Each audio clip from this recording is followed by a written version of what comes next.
I just got back from a run and the coolest thing happened. I ran into my neighbor. I was doing my cool down. Her name is Sue. She's probably maybe mid 50s, and she is a runner. She's done half marathons. Told me that she has not been running lately. She just was having a little bit of trouble with these hills and the heat and humidity. We live in Florida, and yes, our neighborhood is hilly. There were a couple things that I shared with her that I thought would be beneficial to share with you guys. Things that I've learned, because I ran by and she's like, you make running look so easy. First of all, running has never been easy for me. This is my 9th year of running, which is crazy. My 8th year of doing triathlon, and all of the things that I've learned, you know, through experience and also through, you know, having an amazing coach who has helped me. So I like to pass those things on. So first, what I was telling her was, as far as like the way you run and form, like helping everything to move properly to help you move forward efficiently and make it easier. Most people don't do pre-run activation. Super important, and it takes like 5 minutes.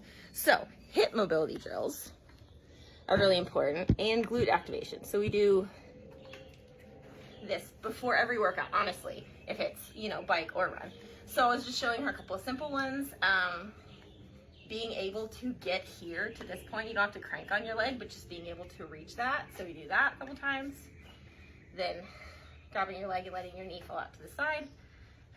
She couldn't do this, which when I started, you know, can't either. That it's just internal and external hip rotation can be challenging. Also then just a regular quad stretch, and again, like not cranking on it, but being able to get there. So the first time you get there during a run is your body's like, oh, so you're just trying to loosen everything up. Also, something that I love to do is wide stance.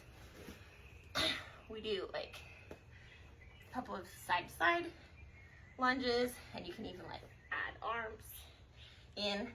My adductors get super tight, so this helps me a lot. Then another one that's been great is, again, working on that like hip rotation. So make sure your toes are pointed forward and being able to rotate your hip to the midline. And then when your hip stops, your shoulder stops. So being able to do this, a lot of people can't actually rotate their hips, and because this is what happens. This is what's supposed to happen when you run. So a lot of times I'll do that. Sometimes one of my hips will pop and crack, which is okay as long as there's no pain. So just loosening everything up, and then obviously doing some glute activation exercises. Another thing I told her is breathing, especially with the heat and humidity here. Very important that we're not just breathing right here. So in your chest. So that's how you get out of breath really quickly. So diaphragmatic breathing, your diaphragm is here. So we want to think about breathing 360 degrees. So here, so my strength coach has me do this. So thumbs on the bottom of the ribs and then pinkies on hip bones. And you want to think about, so you can see that. And not letting it collapse down here. So you want to keep the space, breathing 360 degrees, and you have to practice that like at rest before you can be able to do that with running. And that just helps. You're getting more oxygen and breathing in a more efficient way, and it also helps with digestion because you got to digest your nutrition. It's back here.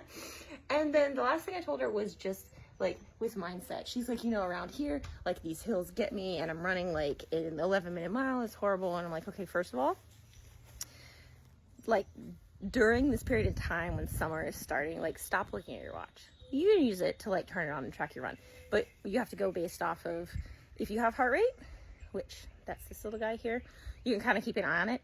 Everything is going to feel harder, especially because it's been cooler and you just started running now, so your body isn't acclimated. So the way that you heat acclimate is not by going out and running super hard and heat. That's a recipe for disaster. The way that you heat acclimate is by doing easy runs, and you gradually build up the ability to be able to run in the heat. So just keeping it very low heart rate and easy, just moving, and that helps. You will acclimate quicker doing it that way. And then also just the mindset of not looking at your watch, going based on how you feel, and taking walk breaks. I'm like, do you ever take walk breaks? And she's like, well, I might stop and then start again. I'm like, no, like walk for 15 seconds, walk for 20 seconds, walk for 30 seconds, whatever, then run again. And then if you get to the point where you are gasping and you can't breathe, but you're not running at an effort level that should justify that type of breathing, then you need to take a second and chill out again. That means your body is working way too hard. So walk, you could do, and it doesn't have to be a specific interval. You can, but you need to be purposeful about it. So if there's a very steep hill, we have steep hills here, so I will run up the hill, and then I will get up and we'll walk for like 20 seconds, and then we'll get going again. And then it's just like trying to be smart about it. And this is what we do in triathlon races too. And that's the reason I've been able to have much better run splits, is because I'm taking walk breaks. I'll walk through an aid station. It's literally 20 seconds and you grab ice, and that period in time just helps your heart rate lower a couple beats. You can save those beats for when you need them, for when you're running faster. So walking is not failing. Walking is a smart strategy to be able to run faster. So those are just some things that I told her, and hopefully they help you guys. These are things that I've learned that have helped me a lot, because running definitely is not always easy for me, and it did not used to be easy for me, but it is definitely a lot better than it used to be because of, working on some of these things. So have a great day.